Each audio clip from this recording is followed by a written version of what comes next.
Barkanmu da dawowa zauren mu koyi turanci gaba daya. Ni ne naku dan uwa Aliyu Ridwanu.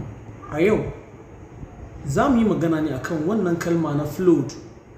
Flood. Me ake cewa flood? Shi flood shi ake cewa ambaliya. Ambaliya na ruwa shi ake cewa flood. Abin da ya faru da mutane a Maiduguri kwanaki kaɗan wanda suka wuce a baya shine example ko kuma misali na flood. Allah ya taimake su, Allah ya takaita wannan damuwa da suka shiga ciki. Kalma ta flood tana nufin ambaliya na ruwa. To ta yaya za a yi amfani da wannan kalma ta flood a cikin sentence? Na farko za ka iya cewa heavy rain causes a big flood in Maiduguri, damaging many homes. Heavy rain causes a big flood in Maiduguri, damaging many homes. Sentence ɗaya kenan. And zaka iya cewa people of Maiduguri had to leave their homes because flood water were too high. People in Maiduguri had to leave their homes because flood water were too high. The floods in Maiduguri made it very hard for families to get clean water and food. The floods in Maiduguri made it very hard for family to get a clean water and food.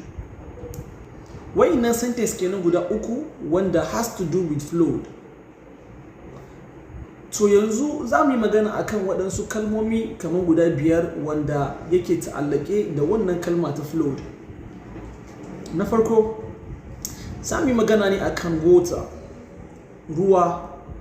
Idan aka ce ambaliya yana ta'allake ne da ruwa, ambaliya, water shi ne na farko. Na biyu muna da overflow. Overflow shine cika ko kuma cikan da ya wuce misali. So zubar ruwan da yawa inda ya wuce misali shi ake cewa overflowed. Da fatan mun fahimta.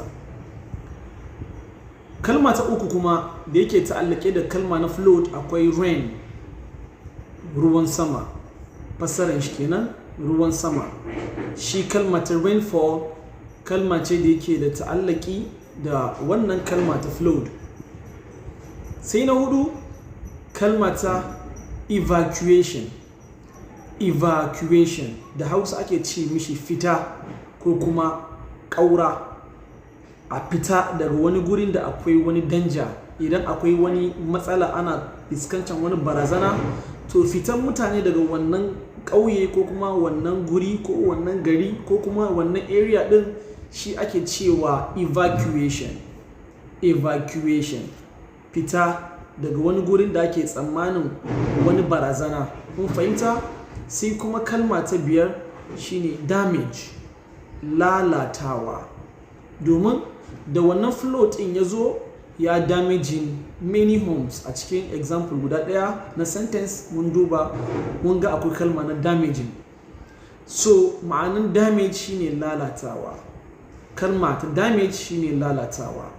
Wannan shine zauren mu koyi turanci gaba ɗaya, kuma muna so ne mu dinga kawo muku kalmomi da yake ta'allaki da yau da gobe, kalmomin da ake amfani da su a cikin wa'innan zamani. Ɗaya daga cikin shi shine wannan flood ɗin, wannan ambaliya da ya same mu. Muna fatan wannan damuwa da jarabawa ya zo ƙarshe, kuma Allah taimaki mutanen Maiduguri. Zauren mu koyi turanci. Ni ne naku Aliyu Ridwanu. Sai wani lokaci.